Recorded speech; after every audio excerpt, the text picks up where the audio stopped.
হ্যাঁ, এই সাইজ করে কাইতে তারপরে ফাটতে ফাইয়ে ছোটাগুলো ছাঁচতে হয়। ছাঁচার পর তারপর শুকাইয়া তারপরে বানাইতে হয়। ভালো রোদ্দুর হলে 1-2 রোদ হলে হয়ে যায়। আমার নাম গুরুদাস, শৃঙ্খলা, নাম মোল্লারহাট, বাগেরহাট।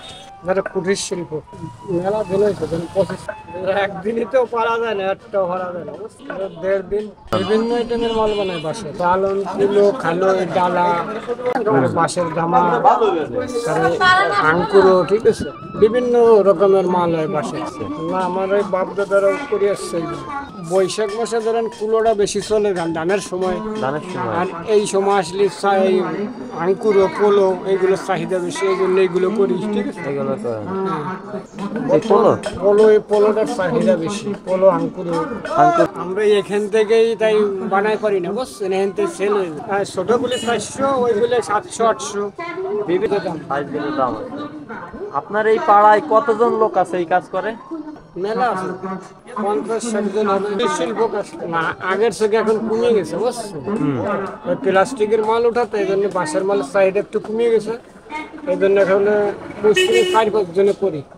একটা পোলো বিক্রি করলে আমাকে 150 টাকা 200 টাকা লাভ থাকে, খরচ বাদে। বাঁশ আমাদের কিনে আনছে, ওই বিভিন্ন গ্রামের থেকে আনি, ওই একসঙ্গে 1 কুড়ি 1.5 কুড়ি কিনে আনি, ঠিক আছে, কাজ করা যায়। আবার আনি বাঁশগুলো আনার পর কাটিয়ে বাড়িতে আনার পর তারপরে বাঁশটা মাপ দিই, আমাদের যেটুক লাগবে, যেটুকের যে সাইজ, ওই সাইজ ভেবে কাটি করার দিয়ে কাটে তারপরে ফাড়ি এগুলো তৈরি করি।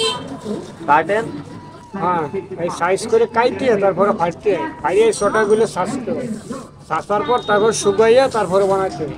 ভালো রোদ্দুর হলে 1-2 রোদ হলে হয়ে যায়। আমাদের কাজে শুধু তল্লা মাছের ব্যবহার বেশি হয়।